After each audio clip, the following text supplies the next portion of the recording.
ẹ gbọ́ ijó kí la fẹ́ jó tá a jó tí yóò yẹ Olódùmarè. Ọpẹ́ kí la fẹ́ dá tí yóò ká oore tí ọba mi ń ṣe fún mi. Ìyá mi kọrin ó ní èmi ò mọ̀ o èmi ò mọ̀ ọ̀gángán ibi tí ń bá ti mọ ọpẹ́ mi wá. Nígbà tí ìbí ọmọọba Olúwaṣeun Adébóyè bá bàbá àtìyá mi nínú ọpẹ́ ni wọ́n sọ mí ní Olúwaṣeun, bí bẹ́ẹ̀ kọ́ kò bá ti sí ẹni tó ń jẹ́ Seun Adébóyè láyé. Seun Adébóyè ó di ayé ó ń yọ̀yọ̀yọ̀ lọ́dọ̀ àwọn òbí rẹ̀ ó sì jáde láti bọ́ síta okó náà kò tiẹ̀ bọ́ta kó ṣe rere ogúnmọ̀ dìde o, ṣùgbọ́n títí náà lọ́pẹ́ Olúwaṣeun Adébóyè nítorí pé ẹ̀ bá tó má ti gbọ́ mi mọ́. Ọ̀gangan bo ni wọ́n ti wá mú ọpẹ́ wá fún ìwọ Olódùmarè oore eléyìí tó ṣe gan-an ìmọ̀ tán bò ni mo ṣe wá fẹ́ tọ́ka èyí tí n ò mọ̀ ara kí ni wọ́n dásẹ̀ àti èmi àti ẹ̀yin tí yóò san gbèsè tá a jẹ Olódùmarè fún ìyẹn o gbèsè oore. Ẹ̀yọ́nú yín nìkan Olódùmarè ń lórí ọ̀fẹ́ tèmi ọmọ ọba Olúwaṣeun Adébóyè tí mò ń tọrọ kí ẹbọ mi ó lè fín kó lè dà Èdùmàrè jẹ́ kí n máa rọ́pẹ́ dá bí n bá ti wá ń rí ọpẹ́ dá ṣàmà gba gbogbo ọpẹ́ mi.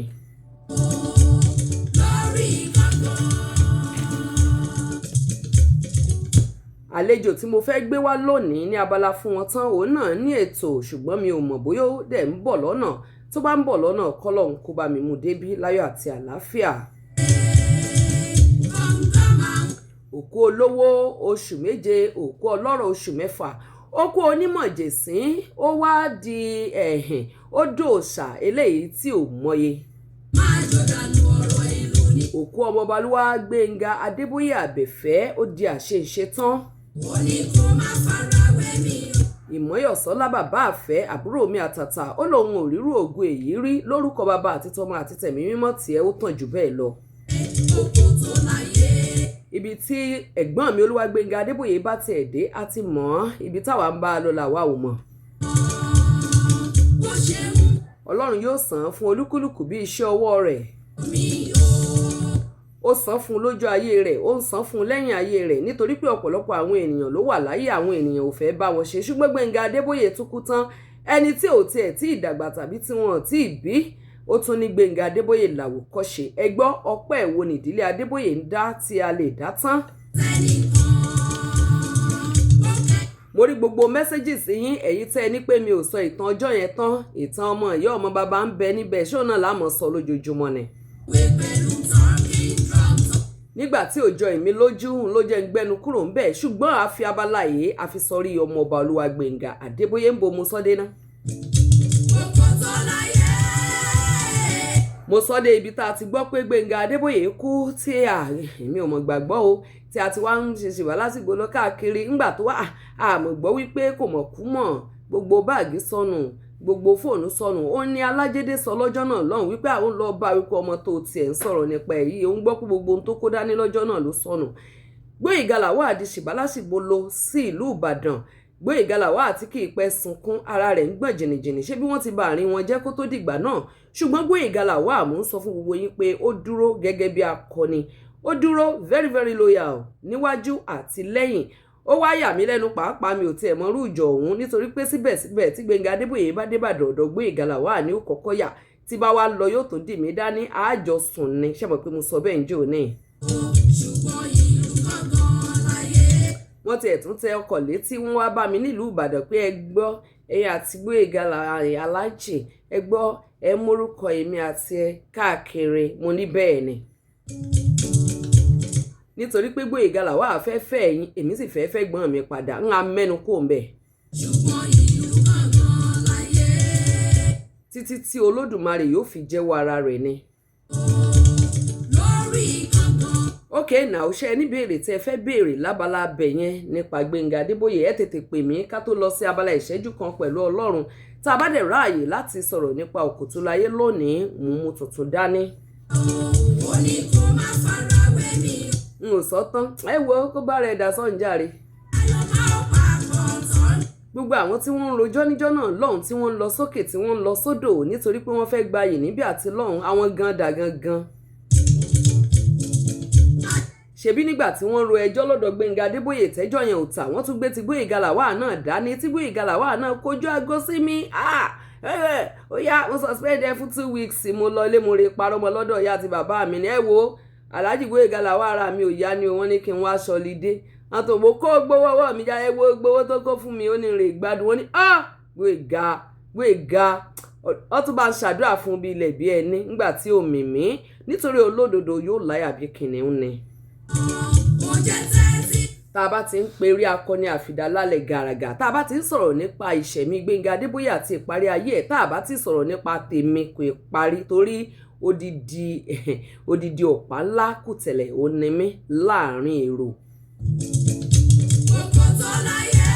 Nígbà tí wọ́n tiẹ̀ wá gbé ti Gboyega Lawal dìde tó wá di wípé ó dàbí ìgbà tó jẹ́ pé wọ́n tún fẹ́ fi ọ̀tẹ̀ lé mi dànù lọ́dọ̀ Gboyega Lawal èmi wá fi ẹsẹ̀ rìn láti géètì lọ́jọ́ náà láti ọ̀dọ̀ Gboyega Lawal mo sì ń gbàdúrà lọ sílé nígbà tí mo dé ibi mọ́ṣáláṣí Àríṣekọ́lá. Kìrìsìtẹ́nì ni mí ṣùgbọ́n mo mọ̀ wípé Ọlọ́run ni wọ́n ń ké pè nínú mọ́ṣáláṣí òun mo sì nílò rẹ̀. Mo wá dúró mo wá sun ẹkún mo ní Olúwa wọ́n ń ṣe báyìí tí mi ò dẹ̀ mọ́wọ́ tí mi ò mẹsẹ̀ ṣùgbọ́n mo fẹ́ kí àṣírí ó tú ṣùgbọ́n ẹnu ẹni náà ni a fi kọ méje ẹnu ẹni náà la sì fi kó bára ẹni mo fẹ́ kí ẹni tó wà nídìí ọ̀rọ̀ mi kó fi ẹnu ara rẹ̀ kó bára rẹ̀. Mo rántí lọ́jọ́ náà lọ́hùn-ún lórí NTA nìbàdàn lóní nǹkan ti fẹnu ara rẹ̀ tú pínyà mọ́ ètò. Dankazi mú pé Gboyega Lawal Ìyá Àbíkàdé of blessed memory wọ́n pé Gboyega Lawal Alhaja Lálùbáríkà Didamak wọ́n pé Gboyega Lawal. Kí ló ṣẹlẹ̀ mi ò tiẹ̀ ní sọ tán sọ jálẹ̀jálẹ̀ ṣùgbọ́n fúnra rẹ̀ kọ́ ló fẹnu mímu hàn nígbà tí Seun Adeboye ò ní dìtẹ̀ èèyàn tí mi ò sì ní báyàn jà tí mi ò sì ní morúkọ èèyàn lọ sílé olóògùn tàbí ilé aláwo bẹ́ẹ̀ni bọ́dì bá ti forí sọ mí gẹ́gẹ́ bí àpáta yóò fọ́ ni o torí pé àpáta ni mí ẹ̀yin lọ̀tá mi.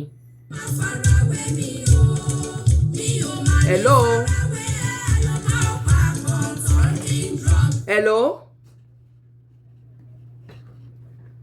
kí lẹ wí.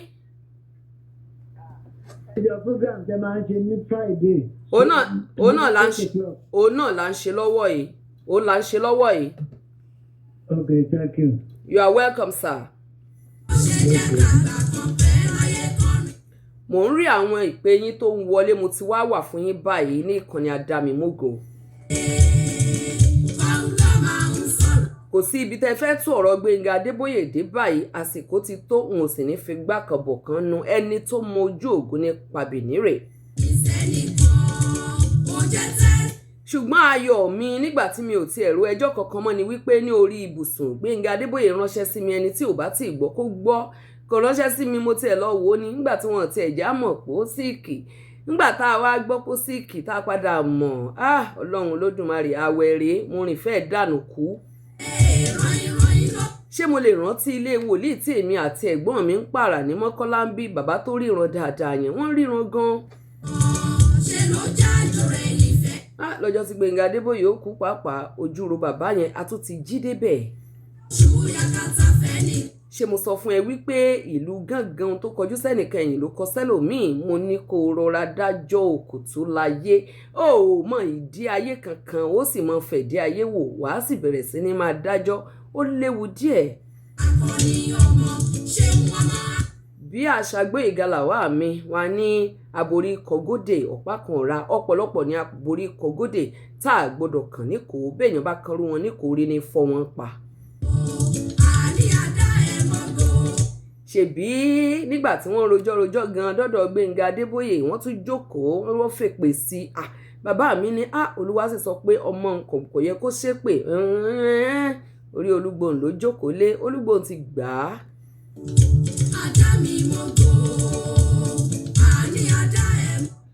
Bẹ́ẹ̀ náà fọ̀rọ̀ wé mi náà lẹ́nu wò lẹ́kọ̀ọ́ ṣùgbọ́n èmi mo láyà bí kìnìún.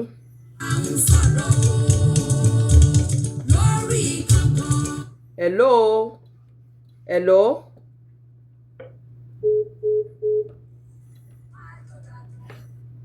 Ìpè náà já. a sì lè dáṣó. Mo wá dé ọ̀dọ̀ Gbóyèga Lawal Gbénga Adébóyè. Gbóyèga Lawal ò ní ṣàìsàn. Mo wá dé ọ̀dọ̀ Gbénga Adébóyè ní ilé ìwòsàn Olúyọ̀rọ̀ nígbà tí nǹkan ti fẹ́ tán.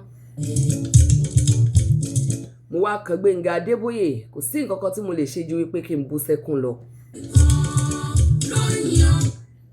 Ìyàwó Gbénga Adébóyè bá ní ẹni tó dẹ̀ hate náà rí o, òun ló dẹ̀ ń sunkún yẹn o, ṣó ti rí àǹtí ṣe ń tó hate. Mo ní kò hate mi o. Bí n bá lọ bá lẹ́kọ̀ọ́ lásìkò tí wọ́n ń sọ pé Seun Adébóyè àti Gbóyèga Lawal ń jà, tí ọ̀pọ̀lọpọ̀ sọ̀rọ̀sọ̀rọ̀ ń dẹ́yẹ sí Seun Adébóyè, a sì tún máa fi mí yan gẹ́ béèrè lọ́wọ́ Mukaram jàre. Ìyábọ̀ Òjó gan bẹ́ẹ̀ lọ́jọ́ kan tó ń béèrè wípé ta ni ó jọ mí jù nínú ẹbí wa. Èmi sì gbàgbọ́ wípé Káyọ̀dé Adébóyè jọ Gbénga Adébóyè ju gbogbo wa lọ, ṣùgbọ́n ní rárá o, ó ní Seun ni. Kí wá ni mo lè sọ nínú odù, nínú ọ̀rọ̀, nínú kápanilẹ́rìn? Káyọ̀dé mú jẹ́ sọ pé ó mú number 2. Jẹ́ sọ pé ó mú number kí ni kó mú, torí aláwàdà ń bàbá mi, aláwàdà nìyá mi, aláwàdà ń gbogbo ẹbí, ṣùgbọ́n pé à ń gbé jáde à ń sọ lórí rédíò. Káyọ̀dé mú number 2 lẹ́yìn Gbénga Adébóyè. Ó ti fọ́nì jù. Wàláhì Ṣẹ́gun Adébóyè fọ́nì yìí pọ̀. Ọmọ Gbénga Adébóyè, ọmọ bíbí inú Gbénga Adébóyè, ọmọ ọkọ. Ìyá Ṣẹ́gun gan fọ́nì. Ọláwùmí, Ọlọ́run ló mọ bí wọ́n ti rè mú wá. Ó fọ́nì burúkú. Wọ́n wá ní Ṣeun, ọmọ ìyá sì ní ọ́ o, ọmọ ìyá nù. Èmi sì ń pààrà orí òkè nígbà náà pẹ̀lú àbọ̀dá Táyé Ọ̀rúnmìlà. Àwọn ni wọ́n ń ṣe Ọ̀rúnmìlà, àwọn ni wọ́n máa ń bá wa yí gbogbo rẹ̀ po ní orí lẹ́yìn iṣẹ́ ní orí tẹlifíṣàn tí mo fẹ́ dárúkọ yẹn. Wọ́n mú mi lọ sórí òkè. Mo lọ sílé wòlíì nítorí Gbénga Adébóyè tí mi kì í yọjú ká. Ọkọ ìyá Àbàdàn ló introduce wòlíì yẹn sí mi lọ́jọ́ náà lọ́hùn-ún, Rukayat. Ìyẹn Kamala, true ẹ̀ ni mo fi mọ̀. Wòlíì yẹn máa fẹ́ fipá bá mi lò pọ̀. Mi ò ní parọ́ o, bí wọ́n bá ń gbọ́ kí wọ́n mọ̀ lè já mi. Wọ́n tiẹ̀ tún náà nǹkan kan tí wọ́n ṣe sí mi, ṣùgbọ́n èmi ò ẹ wo, Ọlọ́run ó fún mi lówó, yóò fún mi lọ́rọ̀, mi ò fáǹsì ẹ̀ ni. Bẹ́ẹ̀ni tó bá ṣe nǹkan fún ní bá ti lọ tá a sì fẹ́ tún rì níhò ẹ̀, bó láti ṣe wá rì níhò ẹ̀. Òkodo ọ̀rọ̀ lẹ́ ń gbọ́ lórí ètò Olúgangan Ìjàre, torí ìdí tá a ṣe gbé kalẹ̀ gangan rèé. Wòlíì fẹ́ fipá bá mi lájọṣepọ̀ nítorí pé mò ń wá kí Gbénga Adébóyè má kú, ṣùgbọ́n mo ti gbọ́ ó ti late. Ṣùgbọ́n mo padà gbọ́ o pé mi àti Gbóyèga Lawal la pa Gbénga Adébóyè.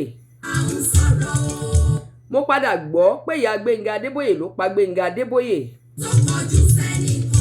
Ṣùgbọ́n ẹni tó pa Gbénga Adébóyè yẹn ó gangan ò ní nísinmi títí bèèlà ó fi fọn fèrè.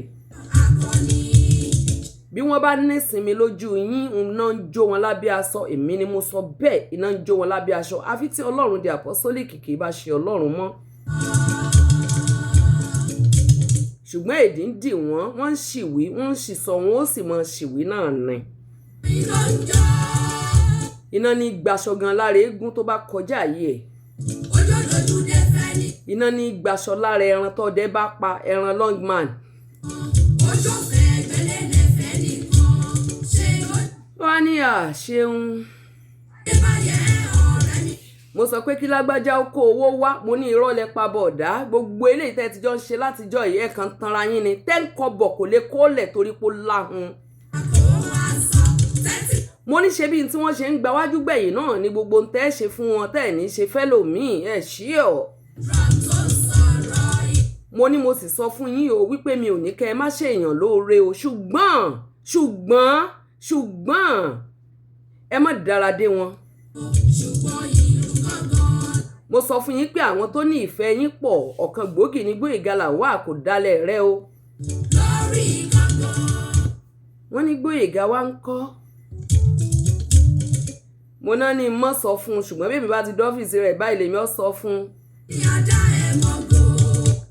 Wọ́n ní irọ́ ló pa ọmọ tó sọ wípé kò ní wá yóò wọ́n kówó bọ̀ ọmọ náà wọ́n bá pè ọ́ lára wọn ọ̀yá mo láago báyìí ni yóò ṣètò bí ọba bọ́ síbẹ̀ kó ṣètò ẹ pè mí lọ́mọ àlè kó sí lọ́sibítù kankan. Tẹlifíṣàn wà ní yàrá àdágbà Gbénga Adébóyè lólúyọrọ ń bàdàn lọ́jọ́ náà lọ́hùn. I'm not clearing myself o mo ń ṣètò ni òun ò clear ara mi o. ṣe mọ̀ pé tí n bá ti ṣe interview tí n bá ti sọ̀rọ̀ ẹlòmíì á pè mí gẹ́gẹ́gẹ́ ẹ fẹ́ mọ onílù ju onílù lọ ni.